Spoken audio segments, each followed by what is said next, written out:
buenas a todos, bienvenidos otro viernes más a Espacio Villarroya con José Miguel Villarroya. Muy buenas tardes, José Miguel. ¿Qué tal, Pablo? Un saludo una semana más a ti y a toda nuestra audiencia. Bueno, hoy vamos a hablar de la China, que podemos decir comunista en lo económico, Bueno, posiblemente no, comunista en lo político y y liberal en lo capitalista en lo económico. económico. Bueno, Lo que sí, se llama el economía. socialismo con características Y chinas las o chinas, sí, capitalismo de Estado. de capitalismo de Estado, sí, sí. Bueno, la República Popular China se funda en 1949 después de las dos guerras civiles entre el Partido Nacionalista Chino y el Partido Comunista Chino. Empieza con Mao Zedong de presidente y con él viene en 1958 el gran salto adelante, que seguramente fue más para atrás que para adelante, en el que quiso llevar a cabo una serie de medidas políticas, sociales y económicas para cambiar lo que era una economía basada en la actividad agrícola y pretendía colectivizar los medios agrarios. ¿Qué balance haces de esa primera etapa con Mao Zedong en la presidencia del país? Bueno, hay que decir que, claro, Mao Zedong cogió un país que estaba totalmente arruinado. A ver, hay que poner todo en su contexto, ¿no? Es decir, es un país inmenso, muy grande, con muchísima población, una población fundamentalmente agrícola, y no solamente la guerra de Reyes, que venía ya de la época de la guerra de los señores, llamémosle casi feudales, ¿no? Señores de la guerra, porque ya si la gente ha visto la película de Bertolucci, El último emperador, ¿no? Ya estamos hablando de que antes de la Primera Guerra Mundial, pues se produce la caída o la destitución de la dinastía Manchú, se crea la República Popular China en 1911, pero todo eso se va fragmentando y el país está fragmentado en zonas de influencia de los se llama señores de la guerra, que uno de ellos era Chiang Kai-shek con el Partido Nacionalista Chino, que sí que logra un poco unificar un poco el país, pero aún así sigue habiendo pues enfrentamientos y entre ellos pues aparece también el Partido Comunista Chino dirigido por Mao Zedong, Mao Zedong o Mao Zedong o Mao Zedong, como la gente le quiera decir, que genera, bueno, pues ahí hay un conflicto y a eso hay que añadir pues a partir de 1931 la invasión japonesa, ¿no? Con lo cual, y luego la Segunda Guerra Mundial, que también se desarrolla dentro de China, la guerra civil desde el final de la Segunda Guerra Mundial hasta el año 49, es decir, que el país está devastado totalmente. Bueno, él lo que intenta es pues que entiende que China simplemente no puede ser solamente la economía china no puede basarse solamente en el tema del sector agrícola, sino que para los tiempos que corren, si China quiere tener un desarrollo importante, pues tiene que generar pues una industrialización, es lo que llama gran salto adelante, recuerda los planes quinquenales de Stalin. El problema es que, bueno, determinadas cosas pues no salieron como como se esperaba, y si es verdad que en algunas zonas pues no produjo, igual que en la Unión Soviética sí que produjo esos planos quinquenales, pues produjeron pues no un desarrollo importantísimo de la Unión Soviética, pues en el caso chino no fue así, y después pues también se acusó a gente de desviacionismo, que es cuando entramos en el capítulo de la revolución cultural. Bueno, digamos que se fue dando un poco bandazos, motivados también por las circunstancias en las que se encontraba el país económicamente, con muchas dificultades económicas antes del gran salto adelante, y que se intentó pues mejorar y desarrollar. Es decir, bueno, es decir, creo que ni se puede considerar un fracaso total el gran salto adelante, porque sí que es verdad que consiguió en algunas zonas del país y en algún tipo de industria, pues sí que consiguió esa expansión de la industria china y la mejora de buena parte de la población, pero luego en otras cosas el tema en la agricultura de la colectivización pues no se hizo como lo hizo la Unión Soviética, ¿no? Y ahí sí que hubo pues mayor problema. Bueno, yo creo que es una cosa que quedó a medias, ¿sí? Y se puede considerar fracaso absoluto ni tampoco un éxito absoluto si lo comparas con los planes quinquenales de Stalin, ¿no? Y una vez llega al poder Deng Xiaoping, es quizá el punto en el que se empieza a intentar modernizar China, con las 4 modernizaciones que le llamó, en el que ya ponía en el foco del progreso del país la ciencia y la tecnología, que como veremos a día de hoy, China ya es una superpotencia en esas 2 cosas y que está invirtiendo un montón de dinero, tanto en ciencia como en tecnología y en inteligencia artificial. Sí, digamos que Deng Xiaoping lo vio que el desarrollo del mundo se iba a producir, digamos, en este sector, ¿no? En este ámbito, y por lo tanto ya empezó a generar industrias y investigación sobre este ámbito, ¿no?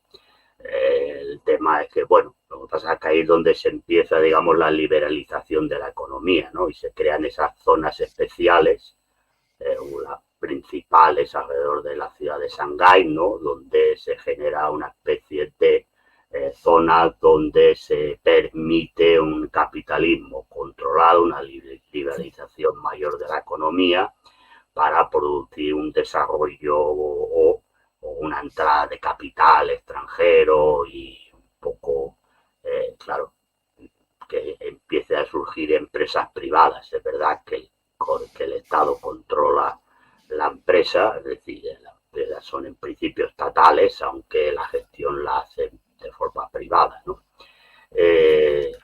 Pero sí es verdad que empieza, digamos, la expansión, digamos, de China para llegar al momento en el que se encuentra hoy en día, pues empieza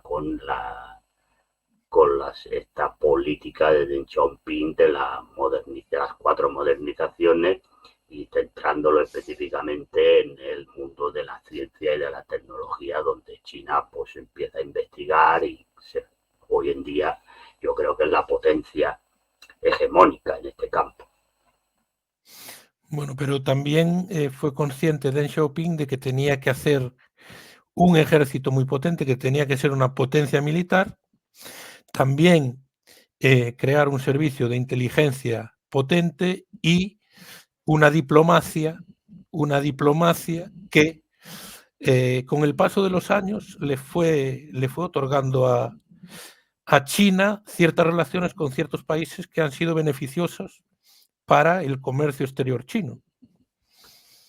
Bueno, la diplomacia china ya cambió con Mao Zedong en la época en la que se encuentra con Nixon. Es decir, ahí hay un cambio. Es decir, aparte hasta ese momento China y Estados Unidos prácticamente no tienen, bueno, tienen relaciones, pero son escasas.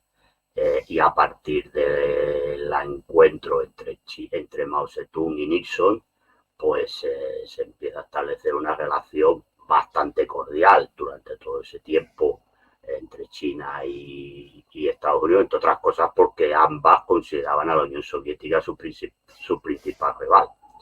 Eh, lo que pasa es que Deng Xiaoping entiende que si China quiere ser una potencia hegemónica, tiene que tener un ejército potente, porque simplemente ser una potencia económica, ellos miran el ejemplo de Japón, lo digo porque lo tienen cercano, que es una potencia económica, pero que no tiene ejército, entonces es un país que, bueno, no tiene peso, porque te pueden invadir o te pueden bloquear o te pueden hacer muchas cosas, no tienes un peso internacional, tienes un peso dentro de lo que son los aspectos económicos del mundo, pero no tienes un peso fundamental para imponer o para tener voz en determinados foros. Entonces China entiende, o Deng Xiaoping entiende, que para que China pueda tener una voz importante y ser una potencia respetable en el mundo, tiene que tener unas fuerzas armadas importantes que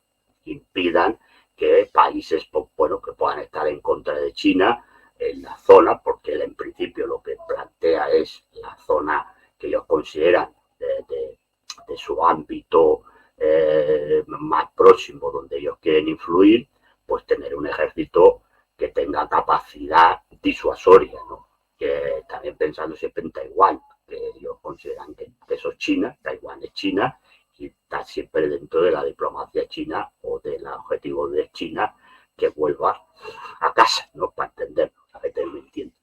Bueno, pues entonces ellos entienden claramente de Xiaoping que tiene que tener un ejército potente y además pues un servicio secreto pues también de primer orden para saber qué pasa por el mundo y pues bueno, despliega pues una diplomacia que ha llegado hasta hoy, ¿no? Es decir, que empezando a tener contactos, fundamentalmente esos contactos vienen por que China empieza a despegar económicamente, empieza a ser un mercado atractivo para muchas empresas extranjeras y luego también la, la producción, porque hay que recordar que con la época de Deng Xiaoping es cuando se empiezan a producir muy baratos toda una serie sobre todo de aparatos electrónicos. Nos acordaremos los que tenemos una edad que empezaban a llegar esos vídeos, cuando llegó el DVD o cadenas de música o tal, ¿no? Que venían de China, del sudeste asiático, bueno, algunas que eran coreanas y tal, pero otras eran chinas, fueron muy baratas. Y entonces, pues bueno, eso también llegó pues el momento también de que interesaba tener pues unas buenas relaciones con China, comerciales, ¿no? Y a partir de primera diplomacia que entra en contacto China y los acuerdos con muchos países en ese momento. Posteriormente, en principio, son relaciones comerciales y económicas que beneficiaban a ambas partes. Claro, esto con el tiempo ha ido cambiando también en función de la potencia que ha adquirido China, ¿no? Bueno, China en el año, bueno, como decías tú antes, empezaron en ciudades, incluso acabaron convirtiendo pueblos en ciudades.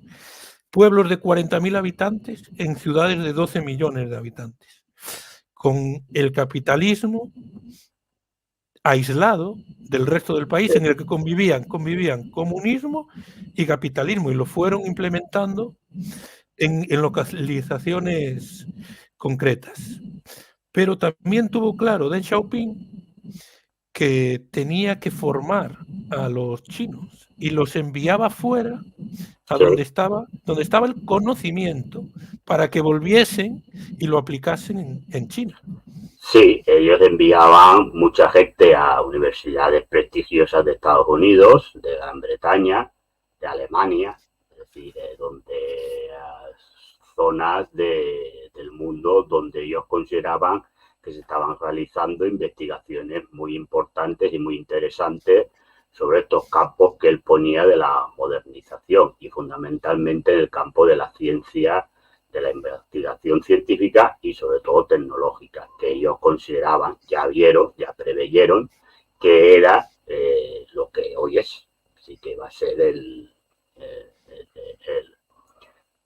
la columna vertebral en la que se iba a basar el capitalismo del futuro. Ya hoy ya es presente, pero en ese momento pues no era, parecía, bueno, se podía pensar que podía serlo, pero ellos tuvieron la visión amplia y de ver que sí que la tecnología iba a ser el factor clave y básico del desarrollo capitalista. Entonces, pues ellos ya enviaban a gente allí, la gente aprendía, volvía. Pero eso ya lo había hecho Japón, ¿eh? Esto para abajo. Japón también esto lo había hecho antes que ellos. Es decir, Japón también enviaba estudiantes a universidades importantes, incluso hacer prácticas a empresas europeas, fundamentalmente, o alguna americana, según lo que sea. y aprendían, veían lo que se hacía. Esto te estoy hablando ya de Japón incluso antes de la Segunda Guerra Mundial. Y entonces luego volvían a Japón, pues habían aprendido todo lo que habían hecho y entonces lo aplicaban a la economía. Es decir, que China en este aspecto pues también copió un poco lo que Japón había hecho y que a Japón en su momento le fue muy bien y que a China le ha ido muy bien. Que no, y ahora, pues bueno, no hace falta que vengan porque ellos tienen unos centros de universidades muy de una alta calidad, centros de investigación que son de los mejores del mundo en muchos ámbitos y por lo tanto a ver siguen viniendo, porque yo creo que el conocimiento científico no es que tú te cierres en lo tuyo, sino que tiene que ser amplio y escuchar y ver cosas que se hagan en todos los sitios y ellos se lo siguen haciendo, pero me refiero que ya no tienen a lo mejor esa necesidad que tenían al principio por ver qué pasaba en el mundo para aplicarlo en China, ¿no? Ahora al revés, también mucha gente va a China para aprender qué están haciendo los chinos para luego aplicarlo aquí. Eso, un poco se ha cambiado la torna. Sí, bueno, uno de los primeros objetivos de Deng Xiaoping fue que a finales de los 80, él llega al poder en el 78, que a finales de los 80 hubiese suficientes alimentos y ropa para los chinos. Y cuadruplicar el PIB chino en el año 2000, algo que consiguieron con antelación. Pero en el año 2000 el PIB chino era el 3% mundial. Ahora se está acercando al 30% mundial. Bueno, el problema que ha tenido China de siempre es cómo alimentar a toda esta población. Claro, es el país yo creo que es el país que más habitantes tiene, ¿no? Es decir, ahora no desconozco, creo que sí. Sí, bueno, mejor está. Creo que la India la había superado, pero bueno, ahí está. No es la primera, es la segunda. Pero digamos que el problema que ha tenido siempre y que ha tenido, claro, ya incluso de la época de Mao Zedong, era cómo alimentar a la población y además elevar el nivel de vida de la población china. Y eso, pues, Deng Xiaoping, cuando los cambios de Deng Xiaoping lo tenía claro, y por eso al principio la economía china era una economía muy, a ver, aparte de que exportaba, pero era una economía más pensada en satisfacer las necesidades básicas de la población china. Pero una vez logrado esto, que ya supongo pasaremos a otra etapa, cuando hablemos, pues sí que ha sido ya la expansión de la economía china más al exterior. Por eso, como tú bien dices, el PIB mundial, el PIB chino, y cada vez es más importante en la economía mundial. Pero ellos tenían muy claro de que primero era satisfacer las necesidades de la población china. Entonces, bueno, en 2021 China anunció que se había acabado la pobreza rural. Sí, lo que llaman la pobreza extrema. Sí, ellos habían acabado con, digamos, que había aumentado, había eliminado lo que era la pobreza extrema. Es decir, que no ningún chino se encontraba debajo del índice que marca la ONU, que establece como pobres, ¿no? Bueno, esto por eso, es decir, ellos lo que han pretendido siempre es que toda esta economía, tanto que bien sea la que se hace para consumo interno como lo que se hace para afuera, lo que se revierta es en la mejora de la calidad de la población china. Es decir, primero alimentarlos, que eso ya se consiguió ya en la época de Deng Xiaoping, todo el mundo tenía sus comidas normales como las podemos tener aquí, pero sí que elevar el nivel de vida de la gente para sacarlas, digamos, de la pobreza. Y es verdad que era más, llegó un momento en que era más en zonas muy rurales, muy alejadas de los centros industriales y demás. Eso también, como tú dices, pues que crearon ciudades, digamos, de dentro de un pueblo habían creado ciudades, porque lo que se pretendía también era que, claro, porque si todo, al principio hay que decirle a la gente para ponerle un poco en situación, que digamos las zonas industriales chinas fundamentalmente estaban casi todas hacia la costa. En cambio, toda la zona del interior, bueno, también hay muchas zonas desérticas y demás, pues eran zonas que fundamentalmente agrícolas. Entonces lo que se hace es llevar también industrias hacia el interior del país, a esas zonas menos desarrolladas, y ahí es donde tú dices esas ciudades que se construyen que parecen totalmente, bueno, son totalmente, no digo artificiales, pero bueno, son de construcción, de coger un pueblecito y se crea y se lleva población de otras partes de China allí, más la población autóctona del lugar, para crear industrias, que eso lo que hace también es que aumente, aparte de mantener la agricultura, pero si tú creas determinadas industrias y centros de investigación, lo que hace también es que esa zona pues crezca económicamente y han conseguido suba el nivel de vida de la población de la zona, ¿no? Entonces esto es lo que ellos idean, porque el objetivo claro siempre del gobierno chino ha sido elevar el nivel de vida general de la población china. Bueno, dentro del mandato de Deng Xiaoping, al frente del Partido Comunista, porque siempre tenemos que referirnos a China como que el gobierno es el Partido Comunista, en el año 2000, el principal exportador de todos los países del mundo era Estados Unidos, salvo en 30, que era China. En el año 2022, China era el principal exportador de todos, menos 12 en los que era Estados Unidos. En 22 años le dio la vuelta a la tortilla. Es más, otro dato, en el año 2000 ninguna de las grandes corporaciones del mundo era china. Hace 2 años, 119 de las 500 eran chinas. Bueno, porque lo que ha creado, a ver, ellos han creado también, ¿por qué? Bueno, fundamentalmente no desconocía el dato, pero me imagino que si me lo has mirado, ya digo, a lo mejor me cuelo, pero no creo que me cuele mucho. Me imagino que estas 119, la mayoría deben ser tecnológicas. Sí. Vale, ¿ves? Pues no me he equivocado. Bueno, pues porque, claro, es lo que hablábamos antes. Ellos se han centrado en la investigación de la tecnología porque sabían que esto era el futuro, que ya es presente, y evidentemente como ellos van muy adelantados al resto de las naciones, especialmente de Estados Unidos en este aspecto, pues claro, en estos momentos ellos son las empresas chinas, pues son las principales empresas tecnológicas que hay en el mundo, y es lógico que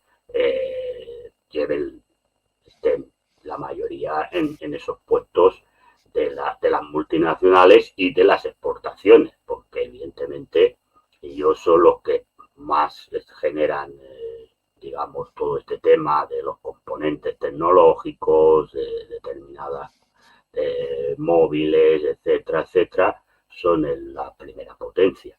Coches eléctricos, etcétera, etcétera. Entonces es normal que estén ahí, pero porque ellos lo previeron y además hicieron una política económica orientada hacia eso. Los otros más países, Estados Unidos, pues estaba en otras cosas a nivel económico, hablo, no entro en temas diplomáticos o militares, hablamos ahora de temas económicos. Estados Unidos estaba a otras cosas y entonces, pues bueno, pues le ha sobrepasado. También es verdad que los precios de China vende también más barato, con lo cual es más fácil que los países le compren, ¿no? Sí, los productos chinos son más baratos, o eran, no sé ahora cómo debe estar el tema, pero es cierto que eran más baratos que, por ejemplo, los productos norteamericanos o europeos. Por lo tanto, es más fácil que se lo compren empresas que le compren productos a China que no a Europa o a Estados Unidos.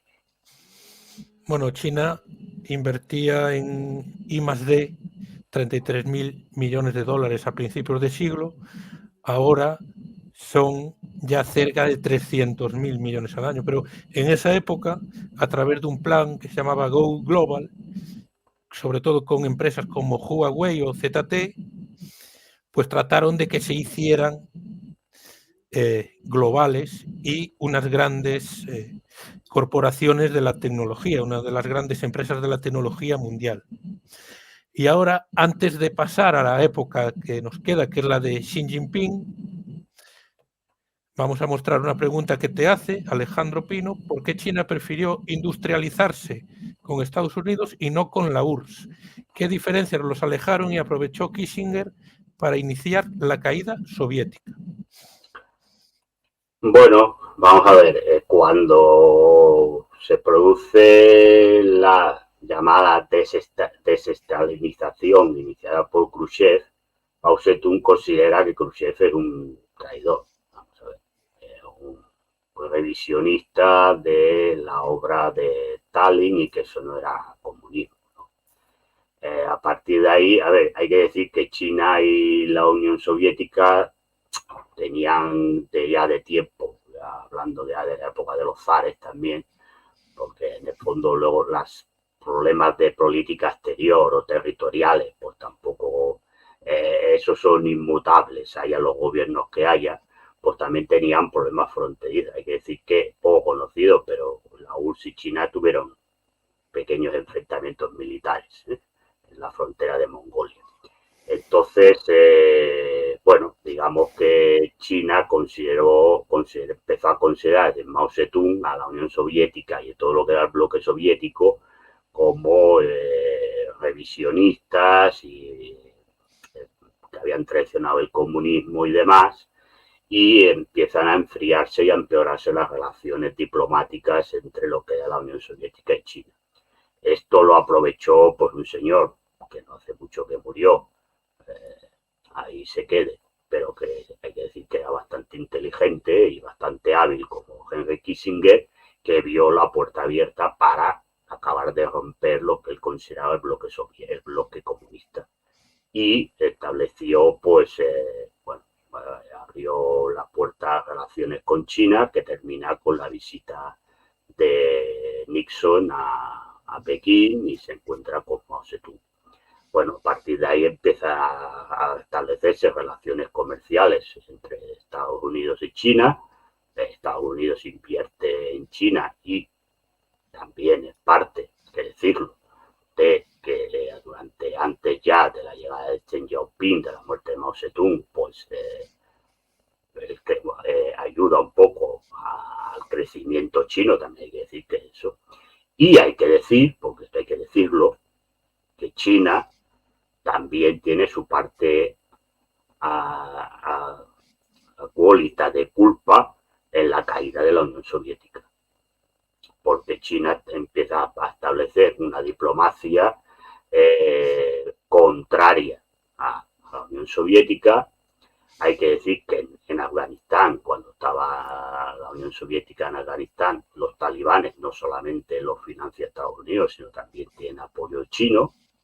Y en otras partes del mundo, pues China toma posturas antisoviéticas en zonas donde la Unión Soviética pues tiene más preponderancia, en zonas sobre todo de África o de algún país asiático, pues China toma medidas antisoviéticas muy cercanas a la política estadounidense, y por lo tanto también trabaja en que el bloque soviético dentro de Europa pues también ¿no? se empieza a resquebrajar, y ahí está el caso de Albania, o luego ya con Rumanía también, con Ceausescu, que empieza a marear la perdiz de un lado para otro. Es decir, que también tiene su parte de culpa.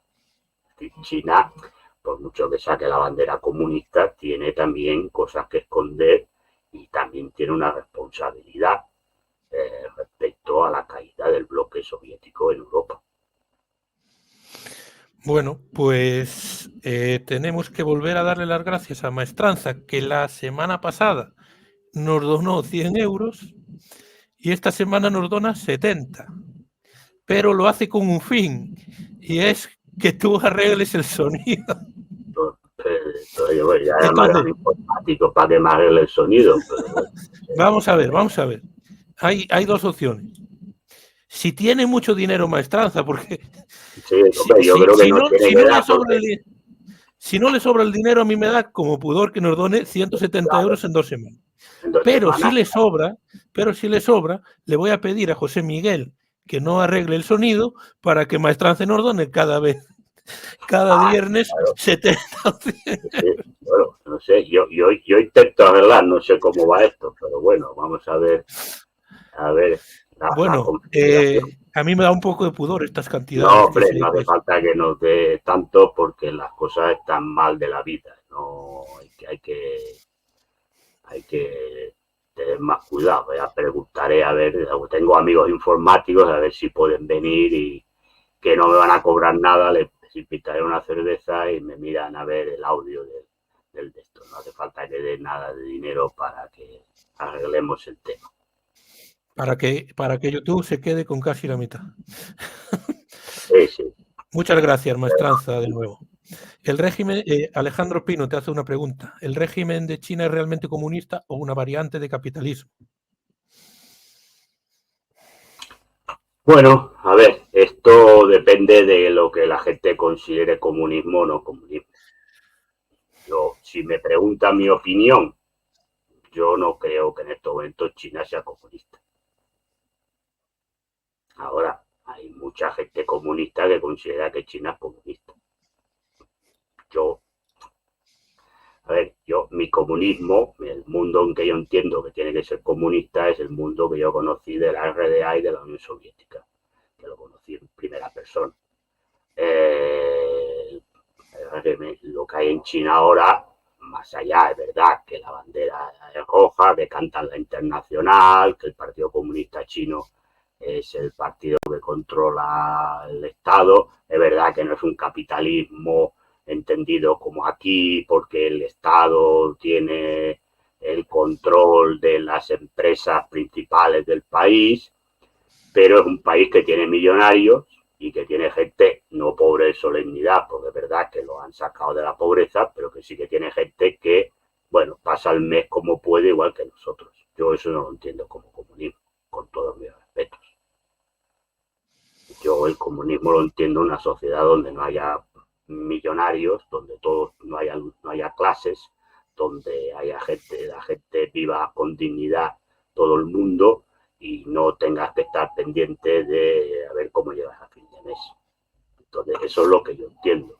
Es decir, si en China hay gente que se puede comprar yates que valen lo que valen, que pueden comprar clubes de fútbol en Europa, y luego hay personas, no digo en extrema pobreza porque no la hay, eso es cierto, no hay gente en extrema pobreza en China, pero hay gente, pongamos, que gana 1.200 euros y ya tiene problemas, o bueno, no problemas, sino que pasa el mes porque tiene que pagar el alquiler, o tiene que pagar una hipoteca del piso, o tiene que tal, pues entiendo que eso como mínimo, yo entiendo, no es el comunismo que yo he vivido, ni es el comunismo que yo defiendo. Por lo tanto, yo no considero que China, sea comunista en el sentido en que yo entiendo que tiene que ser el comunismo. Sí, llanamente. Bueno, nos ponen aquí lo que puede ser un problema que hay en China ahora mismo. China es anticomunista en la práctica, las condiciones laborales chinas son semiesclavas. También hay que entender las sociedades.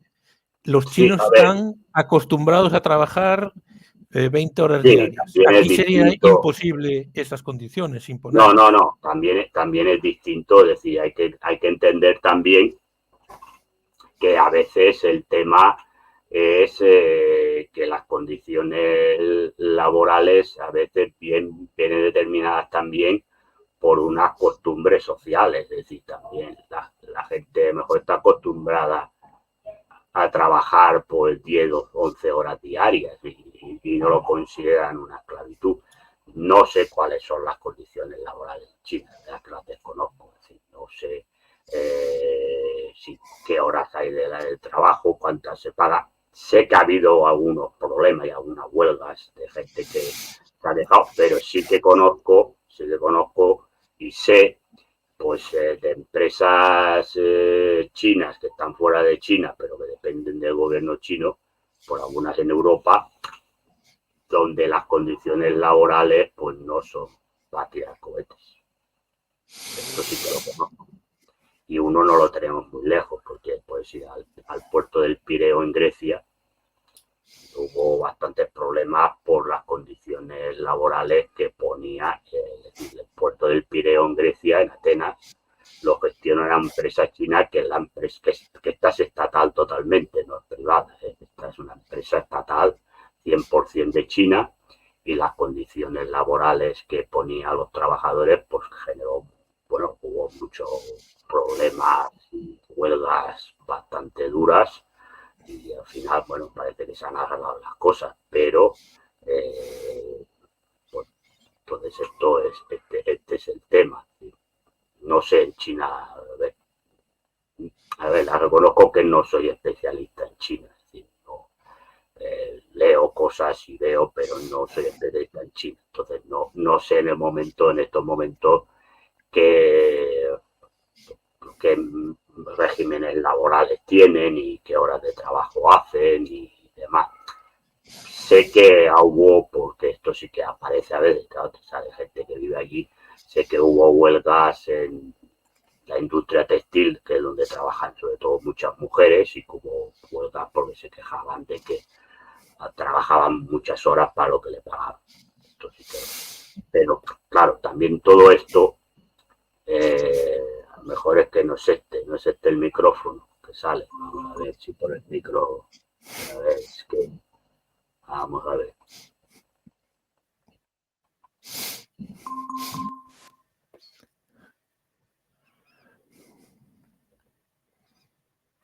No se escucha.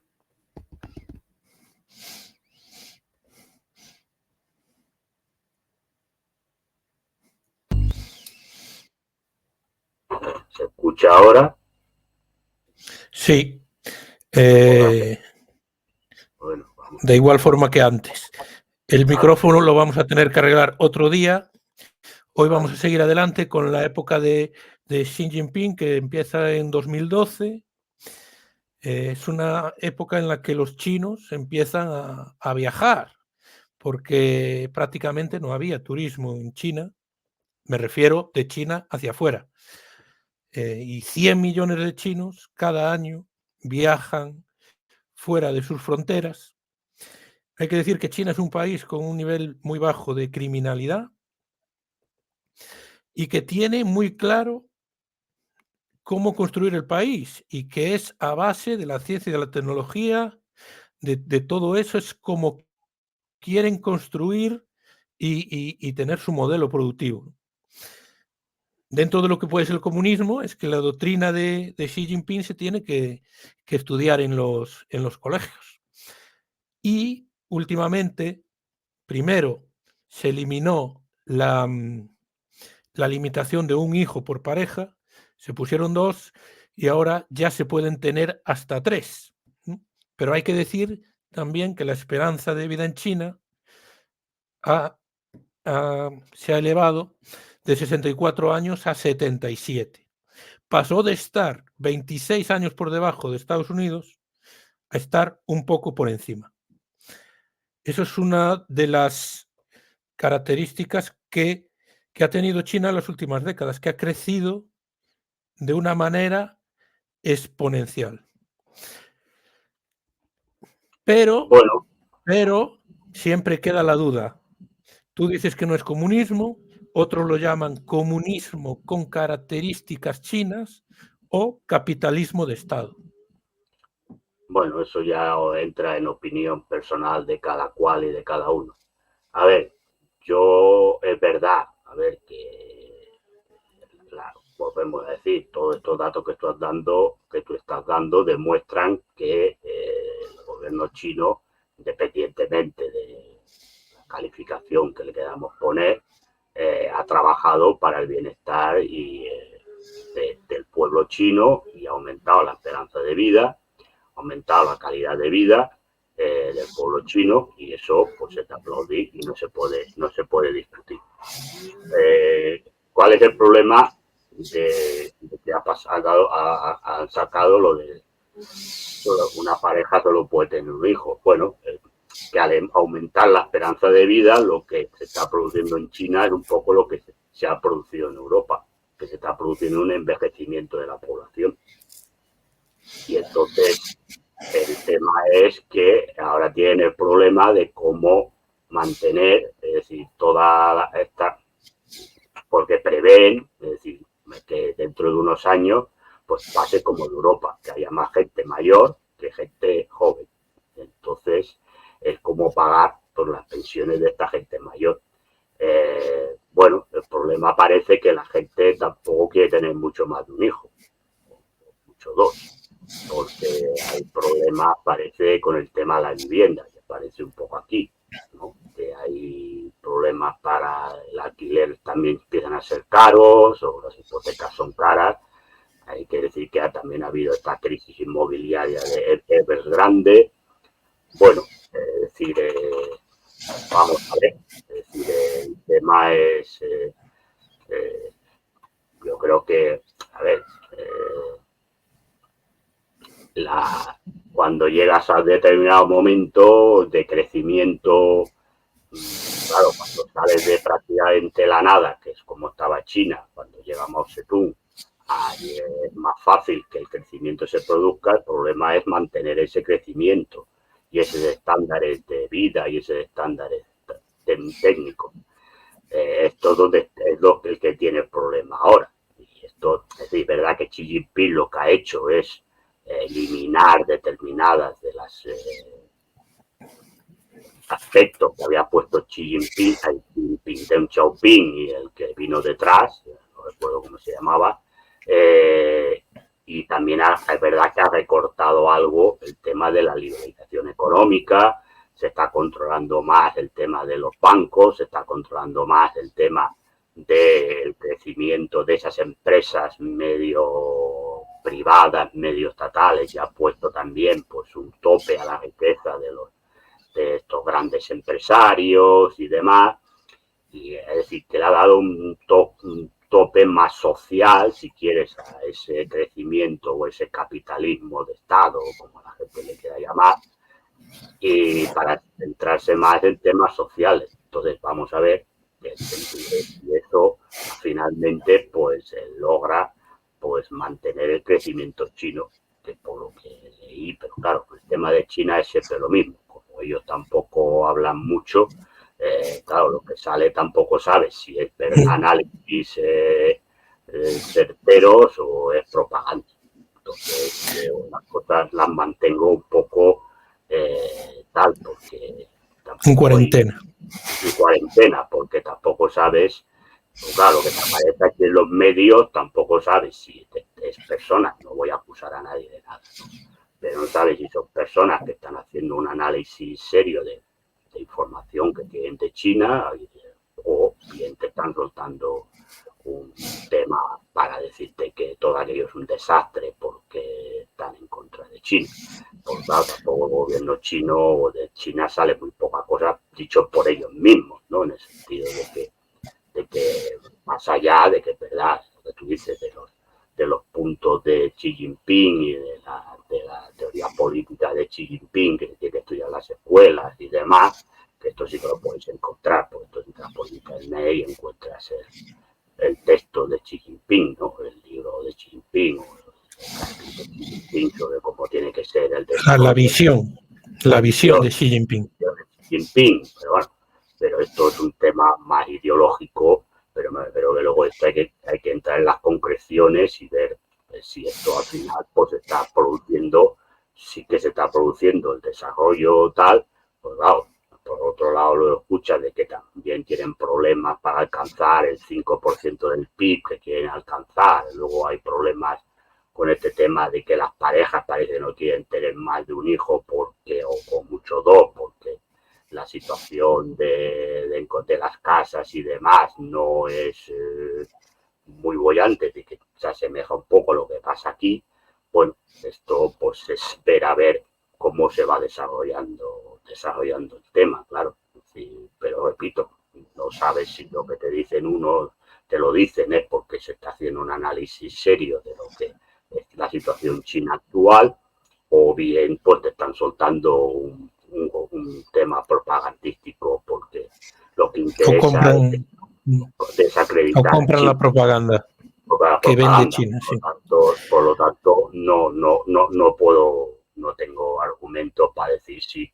Wow, yo veo lo que veo desde fuera. ¿Verdad que China pues sigue siendo es una potencia económica a nivel tecnológico y demás de China está por encima en estos momentos de Estados Unidos y sobre todo de Europa Occidental, esto por descontado, que es ahora mismo una potencia mundial, no solamente regional, es una potencia mundial y que está interviniendo en muchas zonas del mundo, en África, en Sudamérica, por descontado en el sudeste asiático, que tiene mucha influencia en la deuda pública, fíjate, de Estados Unidos, que tiene muchísima y que tiene tal, pues, pero más allá de eso, pues tampoco no te puedo decir lo que cómo es China por dentro, porque no lo desconozco. Si no he estado en China, sí, hablo con gente que está y te explica cosas, pero bueno, como gente que también son comunistas y esto sí que se cree en el comunismo chino, pues tampoco sabes. También te digo lo mismo de los otros, también igual también te están vendiendo pues una imagen idílica de lo que es China y Bueno, que tampoco se compara con la realidad. No, es que no lo sé, no creo que la contestar, porque ¿sabes? Creo que la gente me conoce bastante para saber que si tengo que decir una cosa la digo, pero entiendo que en el caso de China, pues vivimos un poco en este mundo de que como tampoco te sale nada claro de allí, pues no puedes hacer un análisis. Yo por lo menos prefiero no hacer un análisis serio, decir, a ver, no serio, digo un análisis que sea sentenciatorio de lo que es China en estos momentos. Bueno, aprovecho para decir que el que no esté suscrito, que se suscriba. Todos los viernes a las 5 de la tarde hay directo con José Miguel Villarroya. Se agradecen las suscripciones, que son gratis, no hay que pagar 70 euros como Maestranza, ni 100 como la semana pasada. Pero lo cierto es que si comparas ahora China, es muy posible que supere pronto a Estados Unidos como la primera potencia mundial. En PIB per cápita aún está muy lejos de los Estados Unidos. Sí que en otros ámbitos lo ha superado. Es obvio, lo sabe todo el mundo, de dónde vienen los móviles, ¿no? El 75% se fabrica en China, el 75%. China también tiene un problema, que es su moneda, que muy pocas transacciones a lo largo del mundo se hacen con su propia moneda. Y eso Bueno, es uno de esto los problemas parece que que tiene. esto está cambiando con el tema de los BRICS. Entonces, porque los temas de los BRICS parece que van a eliminar el dólar como moneda de transacción. Bueno, eso dicen, luego vamos a ver qué pasa. Veremos lo que sucede. Pero dicen que quieren eliminar el dólar como moneda de transacción, crear una moneda propia, a ver, solo para transacciones, no para que la gente lo tenga en. Pero sí que de que, o incluso algunas compras se están haciendo en yuan. Bueno, yo creo que si lo que consiguen a través de los BRICS es eliminar el dólar como moneda de transacción comercial, ahí le pegan un palo verdaderamente importantísimo a Estados Unidos y China. A ver, yo creo que China está en el número uno en lo que interesa en estos momentos, que es la industria tecnológica y científica. En eso está el número uno. Entonces, claro, el tema, a ver, todo lo que estamos, muchas de las cosas, o yo diría que todo lo que estamos viendo en este mundo, en estos momentos ahora, de conflictos de geopolítica, tiene que ver con este tema. Es decir, ¿por qué? Porque se está produciendo las movidas que se están produciendo, fundamentalmente. Aquí hay un teatro que los europeos vemos muy poco, bueno, a ver, o que los líderes sí que lo ven o lo deberían ver, no lo sé si lo ven o no, pero bueno, en los noticieros sale poco, que es África. En África están la mayoría de las materias primas para construir, como tú dices, los móviles, el ordenador que estamos aquí hablando, un montón de cosas. Y eso es donde por eso se está produciendo todo lo que se está produciendo. Y ahí es verdad que China en estos momentos pues está por encima de Estados Unidos. En otras Bueno, cosas ahora no, pero Hablabas tú antes de los bancos. 5 de los 10 bancos, de los mayores bancos del mundo por valor de capitalización bursátil, son chinos a día de hoy y se han convertido en el primer destino mundial de la inversión extranjera directa. Bueno, pues esto forma parte de que del crecimiento chino en este sector. Es decir, entonces pues interesa. Entonces se considera que los bancos chinos son bancos solventes. Esto ya entramos en capitalismo, esto ya no es comunismo, esto entramos en capitalismo. Se considera que los bancos chinos son solventes y además fiables y por lo tanto pues la gente compra activos de estos bancos y estos bancos prestan y etcétera, etcétera. Bueno, estamos donde estamos. Pero China tiene un problema, que solo tiene el 8% de las tierras cultivables y tiene que hacerse con tierras fuera de China. Bueno, este es parte de la política china también. Claro, conseguir alimentación y materias primas, primero fundamentalmente para su población y luego para la exportación. Se habla y se dice que China va a tener un problema que afectará a todas las economías mundiales, porque va a tener un momento en que va a tener que dedicar mayor parte de su economía al consumo interno que al consumo externo. Y ahí pues eso también tocará a las economías, porque a medida que exporte menos, pues las economías, es decir, si te necesitan más componentes para hacer móviles para su población, pues tendrá menos componentes para hacer móviles para afuera. Y esto pues afectará a China, evidentemente, pero también afectará fuera de China, ¿no?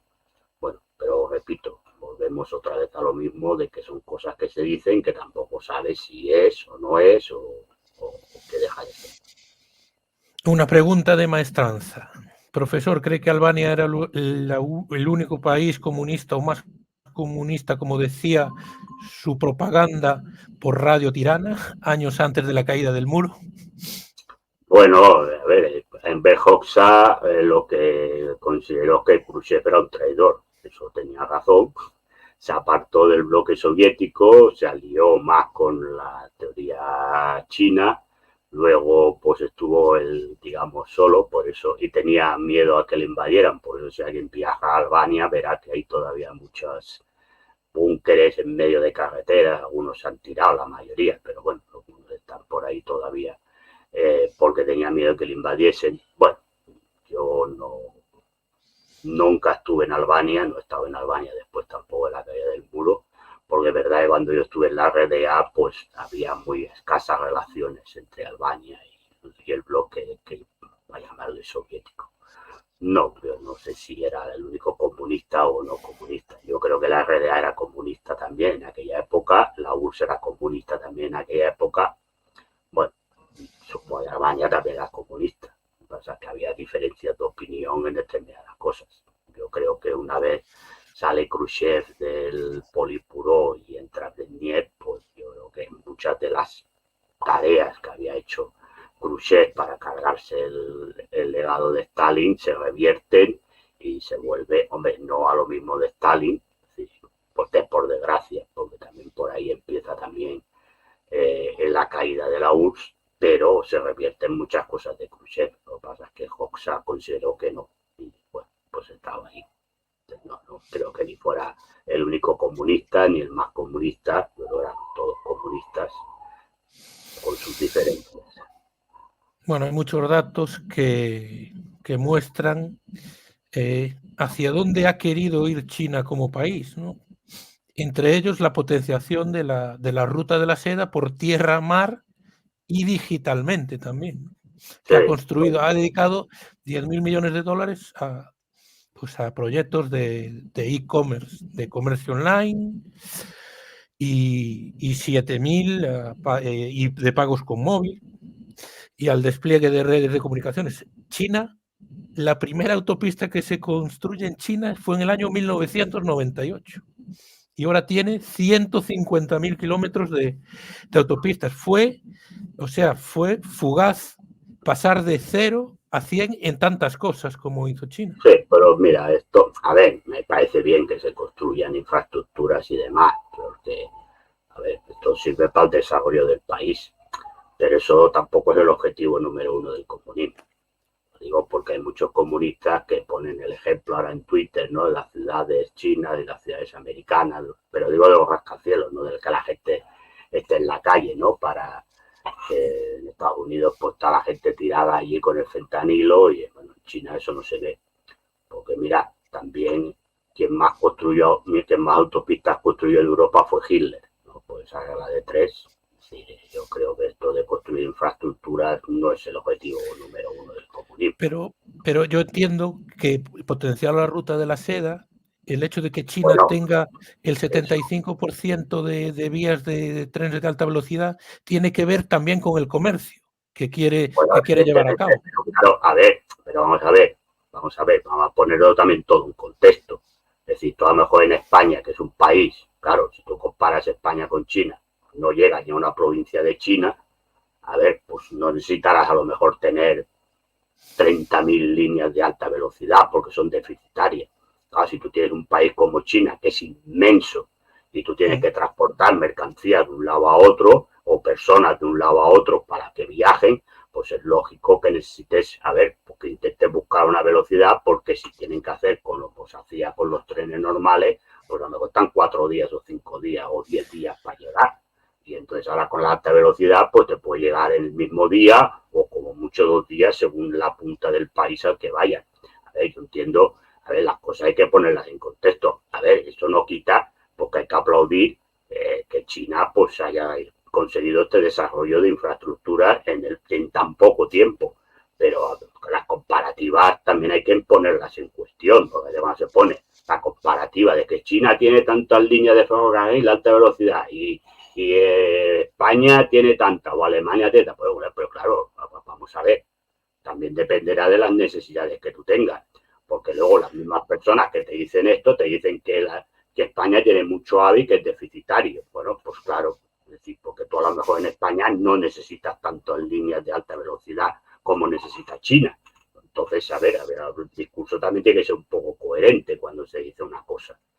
Es decir, yo creo que hay que analizarlo todo, ponerlo en el contexto del país. Es decir, China evidentemente necesita todas estas líneas de comunicación, porque es un país gigantesco. Y claro, esto le favorece el comercio. Y claro, si hace llegar el alta velocidad a países fronterizos y además luego pues invierte en poner también alta velocidad en esos países fronterizos para hacer comercio y negocio, eso es estupendo y hay que aplaudirlo. Si yo no lo estoy criticando, lo que digo es que las líneas de ferrocarril, primero, que eso no es el objetivo número uno del comunismo, estemos por ahí, pero que luego, es decir, que hay que poner las cosas en contexto. Cada país necesitará las líneas de alta velocidad que necesite. Comparar China, por ejemplo, con España, pues lo que no tiene sentido, porque España de grande es como, yo creo que es más pequeña que la provincia de Shanghái y vive menos de la mitad de gente que viven allí. Entonces, pues necesitarán las líneas de alta velocidad que necesitas. O sea, a lo mejor aquí, con 6, 7 líneas de alta velocidad o 10 líneas de alta velocidad, pues tienes más que suficiente. No hace falta que tengas 50. A lo mejor el China necesita tener 200 o 300 por la capacidad, por la extensión geográfica del país y la población que son. Este es el tema. La pregunta que tienes ahí. No, yo decía que tiene el 75% de las vías de alta velocidad de trenes mundial, de todo el mundo. Pero bueno, claro, creo por la intención que tiene el país de abrir el comercio a países. Primero se construyen para el tema interno, pero claro, una vez esto pues lo aprovechan y entonces, claro, por eso te digo, si llegan a países, eso ha llegado a países fronterizos suyos, como es el caso de Rusia, es el caso de la India, es el caso de Vietnam, el caso de Tailandia, etcétera, y eso luego lo aprovechan para poner un ferrocarril que llegue pues cruce a lo mejor la India y llegue a Irán y llegue a no sé dónde y llegue tal y cual y todo eso les sirva para conectarse, pues perfecto, claro, lo hace, eso es genial para ellos y eso hay que aplaudírselo. Yo me creo que, claro, el número que tiene China depende, digo, en sus fronteras. Luego está lo que ellos hagan a nivel exterior de construir líneas de ferrocarril en otros países. Pero lo que ellos hacen a nivel interno también responde a unas necesidades geográficas y poblacionales que tiene el país. Claro.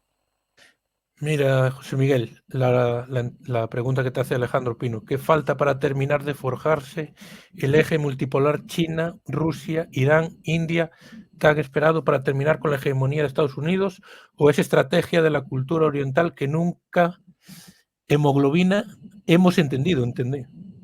El corrector le puso hemoglobina, será hemos entendido, sí, que nunca hemos entendido. Bueno, pues dependerá de ellos. A ver, si ellos quieren plantarle de verdad cara a Estados Unidos, pues lo tienen fácil. El problema de estos de los BRICS y el eje multipolar es que hay países ahí dentro que, como se dice en Cataluña, hacen la puta y la ramoneta.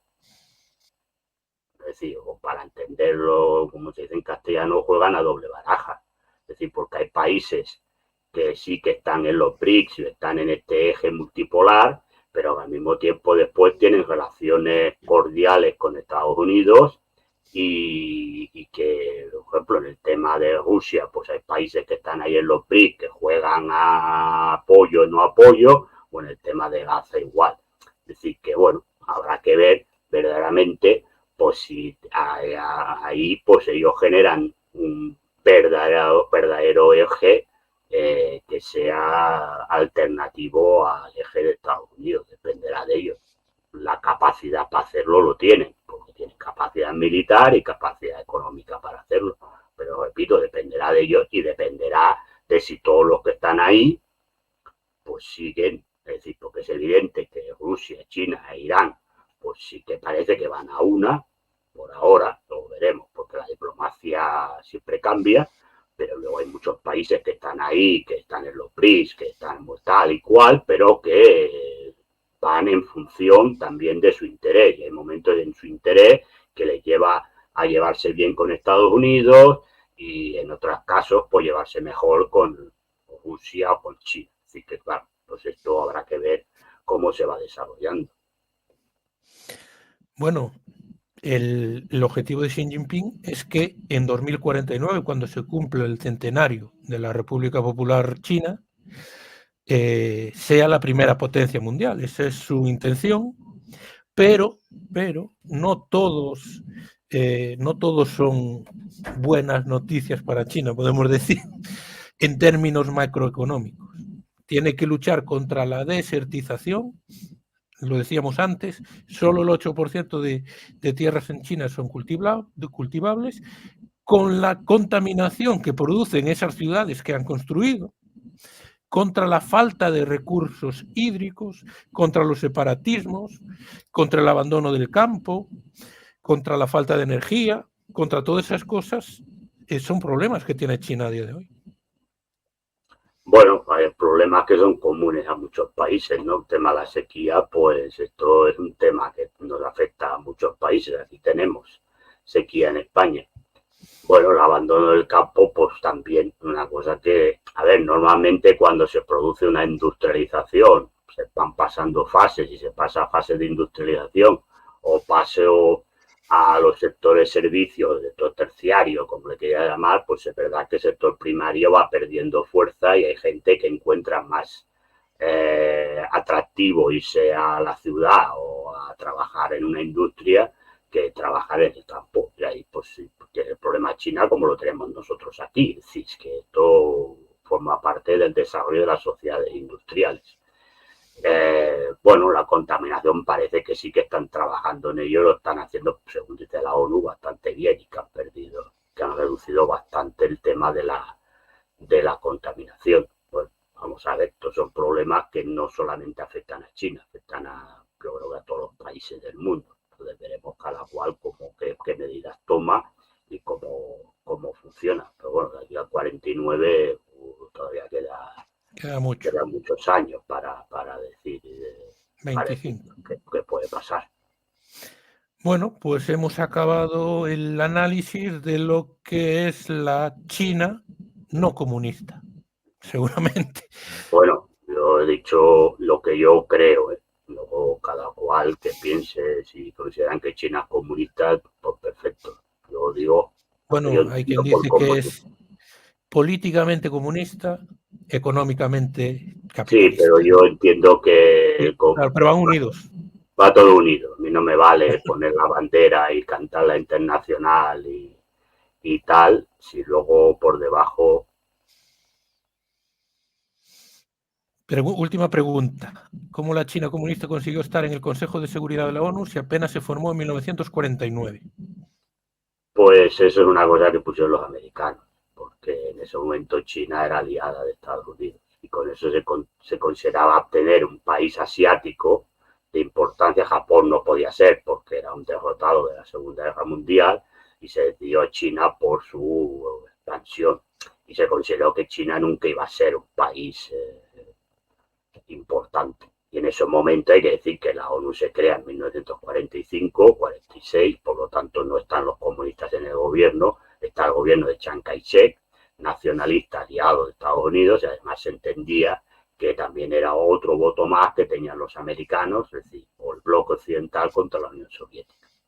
Por eso se puso China. Hasta que una vez cambió, pues no lo podían echar. Y entonces China, pues la China comunista, pues pasa como la Federación Rusa. Si la Federación Rusa, el voto se llama esto, de veto, derecho a veto lo tenía por la Unión Soviética. Al desaparecer la Unión Soviética, lo ha heredado la Federación Rusa. Bueno, pues en China pasó lo mismo en la ONU. La China de Chiang Kai-shek, cuando fue China comunista, pues se dio con el derecho a veto. Bueno, pues muchas gracias, José Miguel, por estar con nosotros otro viernes más. Veremos de qué hablamos la semana que viene. Semana Santa. ¿Quieres seguir por el mundo o volvemos a nuestra tierra? Hombre, la tierra es muy aburrida, porque si vamos a hablar de la mujer de Pedro Sánchez, la de Feijóo, el novio de Ayuso y todas estas cosas, pues Puigdemont, si vuelve o no vuelve, es bastante agobiante, bastante aburrido. Quieres hacer mirar por el mundo, aunque bueno, tú eres el conducator, para ya que hablábamos de comunistas, bueno, eres el conducator como Ceausescu. Elegiremos un tema interesante para que la audiencia que tenemos esté contenta también. Le damos las gracias a todos. A Maestranza otra vez por donar 70 euros. Un abrazo a todos. Nos vemos el próximo viernes a las 5 en directo con José Miguel Villarroya. De los 38 que quedan, si alguno no es suscriptor, que se suscriba. Y los esperamos el próximo viernes. Un abrazo a todos. Un abrazo. Hasta luego.